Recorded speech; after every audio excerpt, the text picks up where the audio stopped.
अन्नदाता, पग पग पर है संग तुम्हारे अन्नदाता। लहू किसानों का बन के पसीना सींचता है धरती का सीना। मेहनत का तेरी हक दिलवाने, नई तकनीक नई खोज बताने। पशुधन को गुणवान बनाना, पौध सुरक्षा को सिखलाना, खेती के सब गुर समझाने, भारत का सरताज बनाने। आठों पहर है संग तुम्हारे अन्नदाता, अन्नदाता।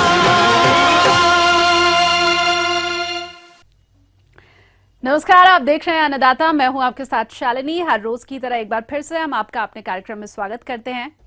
कार्यक्रम में एक बार हम फिर से लेकर के आए हैं खेतीबाड़ी से जुड़ी हुई बहुत सी लाभकारी जानकारियां।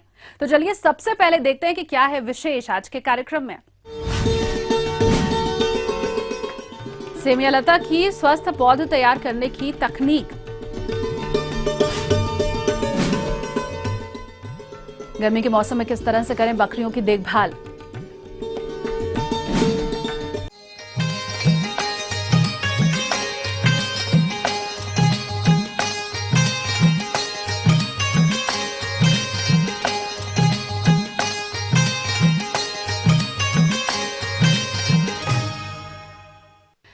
अपने प्रदेश के बहुत से किसान भाई सेमिया लता की खेती बीज उत्पादन और लाख कीट पालन के लिए करते हैं। और जो किसान इस वर्ष इसकी खेती करना चाहते हैं उनके लिए अभी इसकी नर्सरी तैयार करने का उपयुक्त समय चल रहा है।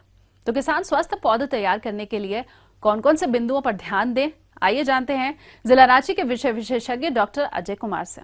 तो लाख खेती के क्रम में जो सेमिया लता पौधे पे हमको करना है, पहला काम है कि हमको इसका बागान लगाना है। बागान जैसे हम और भी पेड़ पौधों का खेत में बागान लगाते हैं, उसी प्रकार से इसका बागान लगाना है। बागान लगाने के लिए सर्वप्रथम हम लोग इसकी पौधशाला में पौध तैयार करते हैं। पौध तैयार करने का जो सबसे उपयुक्त समय है वह है अप्रैल मई का महीना। हम लगभग 1 फीट ऊंचाई की काले रंग की पॉलीथीन की थैलियों में उसका मिश्रण बना लेते हैं। बराबर बराबर भाग में, एक भाग बालू, एक भाग मिट्टी और एक भाग कोई भी सड़ा हुआ गोबर की खाद हो या अपने आप खेत पे कोई सड़ा हुआ कंपोस्ट तैयार करते हैं उसको लेके तीनों को बराबर बराबर मात्रा में मिला करके पॉलीथीन की थैलियों में भर के और उस कम भरने के बाद उसमें नीचे छेद अवश्य कर दें। नीचे साइड में 2-4 छेद कर दें जिससे कि जो अतिरिक्त पानी हो निकल सके। मिश्रण भरने के बाद हर पॉलीथीन में 1 इंच गहरा 2-2 बीज डालते हैं और उसके बाद बहुत ही हल्का हल्का पाइप के फवारे से या हजारे से हल्का पानी देते हैं। और पानी इतना देना चाहिए कि पानी बहुत ज़्यादा ना हो और पानी हमको प्रतिदिन देना है और लगभग 10 दिन के आसपास हमारा जमा होने लगता है। खेत में लगाने के लिए कम से कम 2 महीने की जो हमारी पौध की आयु है वह उपयुक्त होती है।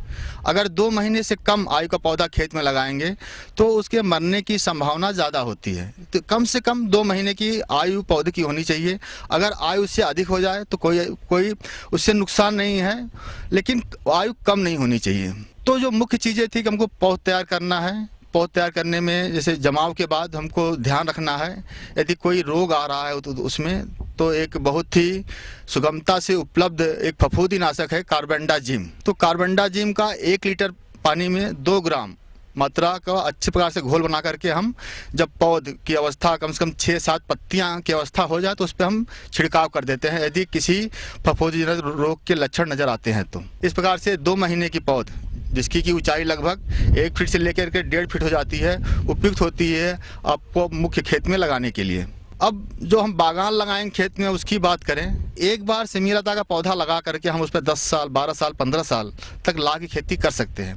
उसके लिए आवश्यक है कि उसको सही तरीके से पौधे को लगाएं। इस क्रम में सही तरीके से लगाने के लिए कम से कम हम 30 से 45 दिन पूर्व उसके लिए खेत में चिन्हित कर लें जहाँ जहाँ हमको पौधा लगाना है, किस विधि से पौधा लगाना है। जैसे पौधा लगाने की विधि की बात हम लोग करें तो उसको हम 2 प्रकार से लगा सकते हैं। एक तो एकल पंक्ति यानी कि सिंगल लाइन मेथड, जिसमें कि पौधे से पौधे की दूरी 1 मीटर और पंक्ति से पंक्ति की दूरी 1 मीटर। दूसरी है कि दोहरी पंक्ति विधि, डबल रो मेथड, जिसमें कि जो 2 दोहरी पंक्ति होती है उसके बीच में दूरी आधा मीटर होती है और 2 दोहरी पंक्तियों के बीच में दूरी 2 मीटर होती है और पौधे से पौधे की दूरी आधा मीटर होती है। तो जो छोटे किसान हमारे हैं जो जैसे 500-1000 पौधा लगाना चाहते हैं उनके लिए एकल पंक्ति उपयुक्त है। लेकिन जो किसान भाई हमारे बड़े स्तर पे लाख की खेती करना चाहते हैं 1 हेक्टेयर 2 हेक्टेयर, उनके लिए दोहरी पंक्ति विधि उपयुक्त होती है। तो जिस विधि से भी लगाना है उसके लिए खेत में चिन्हित करके कम से कम 30 से 45 दिन पहले, पौधा लगाने से पहले हम गड्ढा बना लेते हैं और जो गड्ढे का आकार है उसको 1 फीट लंबा, 1 फीट चौड़ा और 1 फीट गहरा रखते हैं।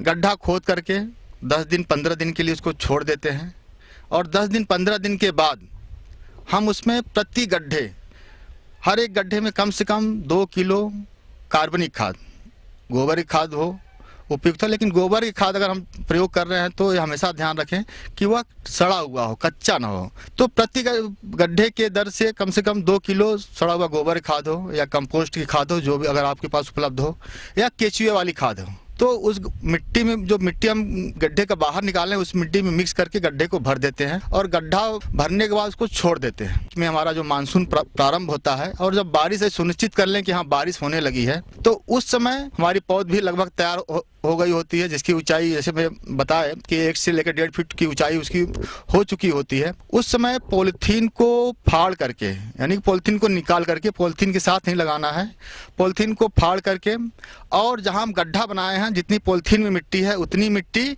गड्ढे से हटा करके पूरी मिट्टी जो पॉलीथीन वाली है उसको मिट्टी रख करके हल्का दबा देते हैं। यदि बारिश नहीं हो रही है या बारिश बहुत लंबे समय तक गैप हो जाता है, सूखा पड़ जाता है, तो हमको पानी देना अनिवार्य होगा।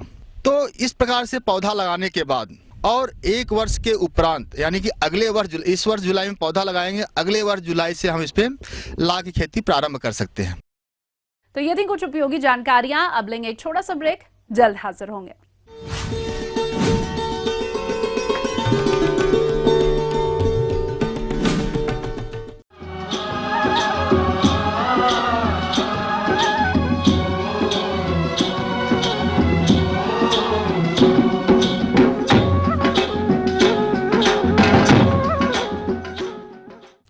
ब्रेक के बाद एक बार फिर से आप सभी दर्शकों का अन्नदाता कार्यक्रम में स्वागत है और चलिए अब बढ़ते हैं अगली प्रस्तुति की ओर।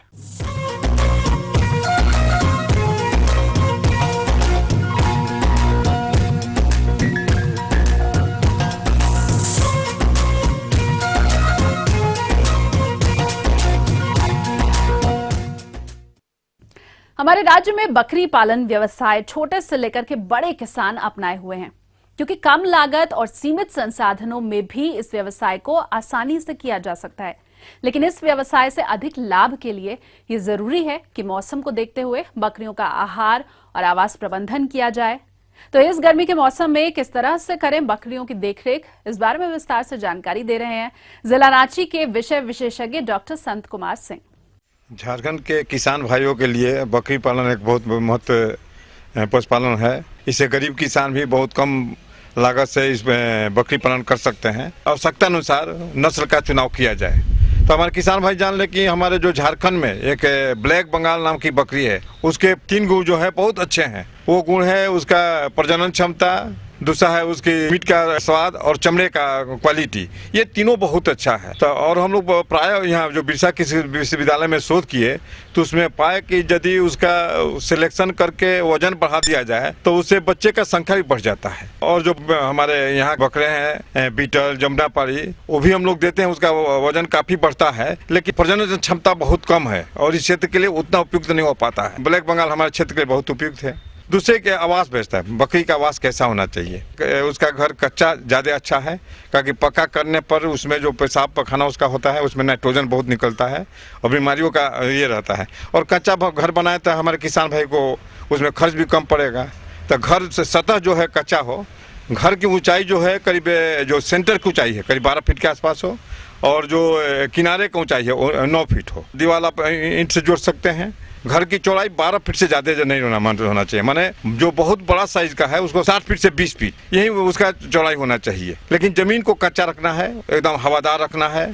जो जमीन आपका है नमी और परजीवी रहित तो हो, इसलिए कि यदि नमी रहेगा तो परजीवी बहुत होगा। दूसरी बात है कि जब हम लोग घर बनाते हैं, कच्चा घर बनाते हैं, कभी कभी गीला भी करता है। यदि नमी बढ़ जाए तो 1 बर्फी पर 10 ग्राम चूना मट्टी में मिलाकर उसको डाल देते हैं। इससे क्या हो कि नमी सोख लेगा और बहुत से परजीवी मर जाएगा अपना। और जो आवास बनावे सब अलग अलग बनावे, बढ़ते हुए अलग, जो बड़ा हो गया उसको ये और जो बच्चा देता है उस बच्चे को खास करके जाड़े के समय में उसमें उसको बचाना बहुत जरूरी है।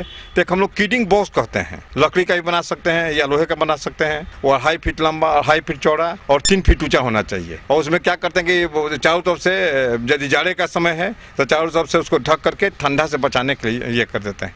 दूसरी बात है कि जो बकरी के बच्चा है उसको माने कि मिट्टी खाने का बहुत आदत होता है, तो उससे बचाने के लिए करीब 2 महीना तक जो आपका सतह है, जो मिट्टी का सतह है, उस पर करीब 3 इंच के आसपास पुआल या कोई मुलायम माने घास उसमें डाल दीजिए कि मिट्टी को वो नहीं चाट नहीं सके अपना। प्रत्येक साल गर्मी में वो जो मिट्टी आपका है करीब 8-9 इंच मिट्टी को निकाल दें उसमें से, और दूसरा मिट्टी माने कि जंगल से दूसरे जगह से लेकर उसमें डाल दें। उससे क्या फायदा होता है कि जो मिट्टी निकालेंगे तो वो खाद का भी काम करेगा, और दूसरी बात है कि जो उसमें बहुत सा नमी आ गया है, बहुत सा परजीवी आ गया है, वो भी सब निकल जाएगा। तो इस तरह से आवास व्यवस्था हमारे किसान भाई करेंगे तो उनको परेशानी बहुत कम होगी और जानवर बहुत स्वस्थ रहेंगे। तीसरी बात है कि खान पान का, तो बकरियों में हमारे किसान भाई जान लें कि केवल संतुलित आहार देंगे तो बकरी माने कि बहुत उसको परेशानी होगी। मैक्सिमम हम लोग 30% तक संतुलित आहार दे सकते हैं, कंसंट्रेट मिक्सचर। चाहे तो आप 100% ये चरा करके भी रख सकते हैं अपना। तो चराने में सब तरह का घास पत्ता सब चीज़ खाता है, तो उसको उससे आमदनी बढ़ाने के लिए कोशिश करना है। हमको उसको घास वगैरह चरा करके, बहुत से गाँव में तो चारागाह बना हुआ है और बहुत सा जंगल क्षेत्रों से बहुत सा चारागाह मिलता है, तो सब चीज़ का पत्ता ये खाता है। यदि आपको घर में भी देते हैं पत्ता लेकर के, तो ये आपको कोशिश करना है कि पत्ता को ज़मीन पर नहीं दे, उसको ऊपर टांग दे। इसलिए कि बकरी नीचे करके वो खाएगी तो बहुत आपको बर्बाद कर देगी, टांगा रहेगा तो सब पूरा उसको यूटिलाइज कर लेगी। और यदि दाना देते हैं चराने के बाद 100 ग्राम दाना दिए तो काफ़ी है। लेकिन जब गर्भवती बकरी हो जाए, जो कि 5 महीने में बच्चा देती है, लास्ट 2 महीना उसमें करीब 300 से 400 ग्राम दाना देंगे तो बकरी के बच्चा स्वस्थ होगा और उसे दूध काफ़ी होगा, जिससे आगे के लिए भी आपको बहुत फायदा हो सकता है। तो इन सब बातों के ध्यान रखने से हमारे किसान भाई बकरी पालन से बहुत काफ़ी आमदनी प्राप्त कर सकते हैं। अब हमारे किसान भाई को बताना चाहें कि बहुत सी सरकार की योजनाएं भी चलाई जाती हैं, जिससे कुछ उनको सुविधाएं मैंने उपलब्ध कराई जाती है। एक तो जो विधवा महिला है, विधवा महिला को 100% सब्सिडी पर करीब 21,300 रुपये का अनुदान के रूप में दिया जाता है। उसमें 5 बकरियाँ उसके खान पान और थोड़ा सा आवास के लिए, और इसके लिए आपको विधवा को कुछ पैसा देने की जरूरत नहीं पड़ती है, 100% अनुदान पर। और कुछ योजनाएं और भी चलाई जाती है, उसमें भी मैंने अभी तक फाइनल नहीं हुआ लेकिन होने वाला है, जिसमें 1 बकरा और 10 बकरी उसको दिया जाएगा। उसमें 50% सब्सिडी मिलेगी। जो पूरा अमाउंट जितना इस पर खर्च पड़ेगा, बकरी का कीमत और उसके खान पान पर, सब जो पूरे साल भर का निकालने के बाद जो खर्च पड़ेगा, उससे 50% किसानों को देना पड़ेगा और 50% सरकार वहन करेगी। यदि हमारे किसान के पास पैसे की सुविधा नहीं है तो बैंक से लोन के रूप में भी 50% के रूप में मुहैया कराया जाता है। आगे और भी है कुछ रोचक जानकारियां, पर यहाँ पर रुकेंगे एक और ब्रेक के लिए, जल्द हाजिर होंगे।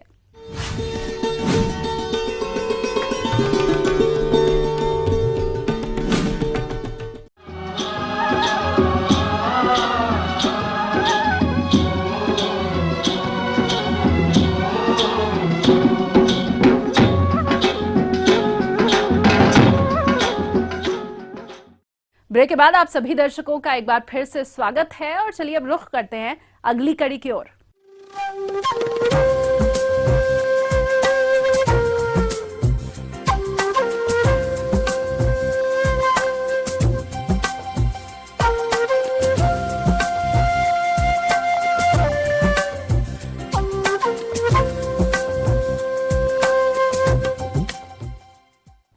मौसम के अनुसार प्रबंधनों पर ही टिकी है आपकी खेती बाड़ी, और इसीलिए मौसम पूर्वानुमान और उस पर आधारित साप्ताहिक कृषि सलाह इस प्रकार है। ग्रामीण कृषि मौसम सेवा, भारत सरकार, राजेंद्र कृषि विश्वविद्यालय पूसा, समस्तीपुर और बिरसा कृषि विश्वविद्यालय रांची द्वारा भेजे गए मौसम पूर्वानुमान के आधार पर किसानों को सलाह दी जाती है कि रबी की जो भी फसल तैयार हो चुकी है उसकी अविलंब कटाई करें तथा फसल की कटाई के बाद अगर मिट्टी में उपयुक्त नमी मौजूद हो तो खेत की जुताई कर दें तथा पाटा नहीं चलाएं। मिट्टी को खुला छोड़ देने से इसमें मौजूद खरपतवार तथा कीड़े मकोड़े नष्ट हो जाएंगे। बात करें अगर गर्मा धान की तो खेतों में जल जमाव बनाए रखने के लिए मेड़ को दुरुस्त रखें। वहीं अगर बात करें गर्म मूंग की, जो किसान भाई बुआई कर चुके हैं तथा मिट्टी में अगर नमी की कमी हो तो एक हल्की सिंचाई अवश्य करें। बैगन एवं भिंडी के फसल में फल छेदक कीड़ों एवं फूल गोभी एवं बंधा गोभी की फसल में गोभी का पतंगा कीड़ों से बचाव के लिए जैविक कीटनाशी हॉल्ट डेल्फिन बायोलेप दवा का छिड़काव 1.5 ग्राम प्रति लीटर पानी की दर से दोपहर के बाद करें। लतर वाली सब्जियों जैसे खीरा, ककड़ी, कद्दू, कदीमा इत्यादि में लाल भृंग कीड़ों का आक्रमण हो रहा है, जिसके कारण पत्तियां बुरी तरह प्रभावित हो रही हैं। इससे बचाव के लिए नीम से बना कीटनाशी जैसे अचूक, निमोरिन, निमोटिन, निमोसिडिन इत्यादि में से किसी एक दवा का छिड़काव 5 मिलीलीटर प्रति लीटर पानी की दर से 10 दिन के अंतराल पर करें। ऐसे मौसम में बकरियों में टीपीआर रोग के आक्रमण की संभावना बढ़ जाती है, जिसमें जानवरों में तेज बुखार के साथ मुंह में छाले पड़ जाते हैं, आंख एवं नाक से पानी निकलने लगता है तथा दस्त एवं निमोनिया के लक्षण दिखाई पड़ने लगते हैं। इस रोग का निदान नहीं होने पर जानवरों की मृत्यु भी हो सकती है। अतः इस रोग से बचाव हेतु प्रत्येक बकरियों को 3 महीने से कम एवं गाभिन बकरियों को छोड़कर टीपीआर का टीका 1 मिलीलीटर चमड़े के नीचे लगवाएं। रोग से बचाव हेतु जानवरों को धूप से बचाएं तथा स्वच्छ एवं पर्याप्त मात्रा में पीने का पानी दें।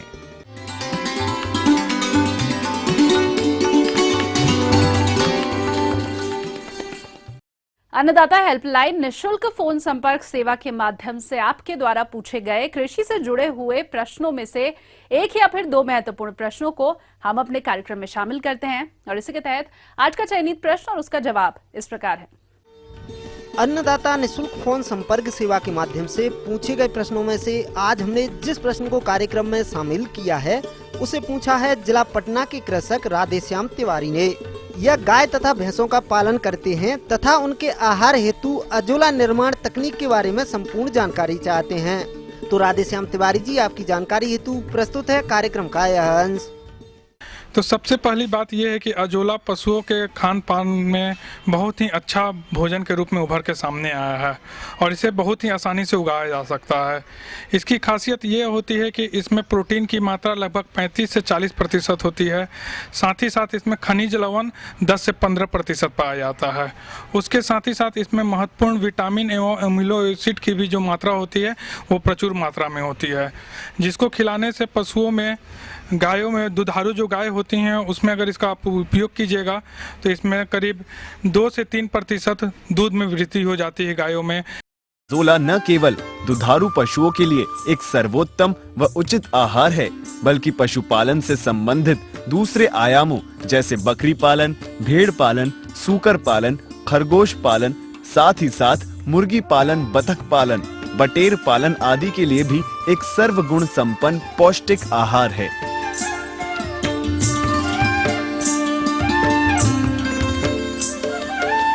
अजोला धान की खेती में हरी खाद के रूप में भूमि की उर्वरता बढ़ाने के लिए प्रयोग में लाया जा रहा है। अजोला का प्रसारण इसके प्रभावी वानस्पतिक भागों से होता है। उपयुक्त प्रजातियां। यद्यपि अजोला की कुल 6 उपजातियां ज्ञात हैं, लेकिन इनमें से केवल 3 ही हमारे देश में लोकप्रिय पाई गई हैं। अजोला पिनेटा, अजोला कैरोलिना एवं अजोला माइक्रोफिला। अजोला की व्यावसायिक खेती करने से पूर्व कृषि विश्वविद्यालय, कृषि विज्ञान केंद्र अथवा राज्य में डेयरी कोऑपरेटिव आदि से सलाह लेकर क्षेत्र के लिए अनुकूल अजोला की प्रजाति का चुनाव करें। अब मैं आप लोगों को अजोला कैसे बनाया जाता है इसके बारे में जानकारी दूंगा। सबसे पहले आप एक 2 बाई 2 मीटर का एक गड्ढा खोद लीजिए, जिसकी गहराई 0.2 मीटर या 200 सेंटीमीटर आपको रखना है। उसके बाद उसमें आप उस गड्ढे को पॉलीथीन शीट से ढक लीजिए और उस गड्ढे के चारों तरफ उसमें ईंटा लगा दीजिए जिससे कि पॉलीथीन शीट हवा से उड़े ना। उसके बाद उसमें 10 से 15 केजी चिकनी मिट्टी डाल देना है और उस गड्ढे में उसको चारों तरफ फैला देना अच्छी तरीके से। उसके बाद उसमें 2 किलोग्राम गोबर एवं 30 ग्राम सुपर फास्फेट डाल देना है। साथ ही साथ उसमें पानी मिला देना है। पानी का ऊंचाई करीब 10 सेंटीमीटर तक होना चाहिए।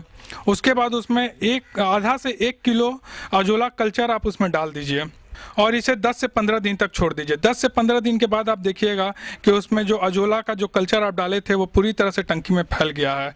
अब उसमें से आप 1 से 1.5 किलो अजोला को निकाल कर अपने पशुओं में उसका उपयोग कर सकते हैं। अजोला खिलाने में कुछ सावधानियां ही बरतनी पड़ती हैं, उसके बारे में आप लोगों को बतलाना चाहूँगा। सबसे पहले जो भी आप अजोला जो अपने पशु को जो 15 दिन के बाद आप निकाल के खिला रहे हैं उसको पानी में अच्छे तरीके से धो लें, क्योंकि क्या होता है कि गोबर के गंध से पशु उसको अचानक से खाने से इनकार कर देते हैं। इसलिए उसको अच्छे तरीके से पानी से धो लेना है और साथ ही साथ उसको थोड़ा सा धूप में सुखा लेना है।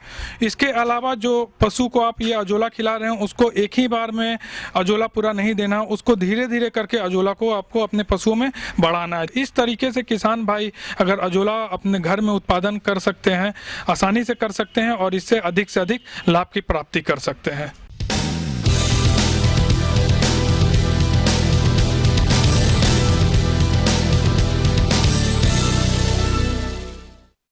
राज्य की विभिन्न मंडियों में कृषि उत्पादों के चढ़ते उतरते बाजार भाव की संक्षिप्त जानकारी इस प्रकार है।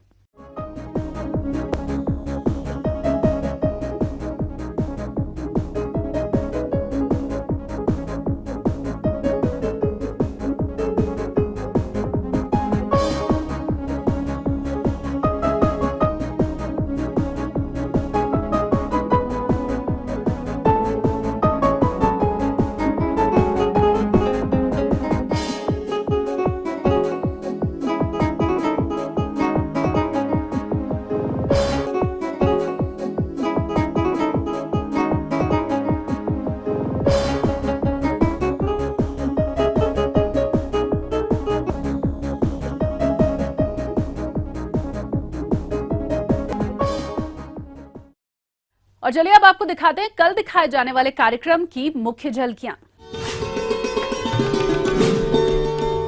अच्छे लाभ हेतु गर्मियों के मौसम में मुर्गियों की देखरेख और प्रबंधन, नई फसल बीमा योजना किसानों के लिए है लाभकारी। हम ये उम्मीद करते हैं कि आज का कार्यक्रम आप सभी दर्शकों के लिए उपयोगी रहा होगा। किसान भाइयों, अन्नदाता आपकी सेवा के लिए संकल्परत है। कृषि संबंधित समस्या और सुझावों के लिए आप हमें इस पते पर संपर्क कर सकते हैं। प्रोड्यूसर अन्नदाता, ETV Bihar Jharkhand, Ramoji film city Hyderabad 501512। साथ ही आप हमें ईमेल भी कर सकते हैं। हमारा ईमेल आईडी है annadatabihar@etv.co.in। इसके अतिरिक्त आप हमें निःशुल्क हेल्पलाइन नंबर 180010845999 पर सोमवार से शनिवार सुबह 10 से शाम 4 बजे के बीच कभी भी संपर्क कर सकते हैं। तो फिलहाल अन्नदाता की पूरी टीम को इजाजत दीजिए। कल फिर से इसी समय आपसे मुलाकात होगी कृषि संबंधित कुछ और महत्वपूर्ण जानकारियों के साथ। नमस्कार।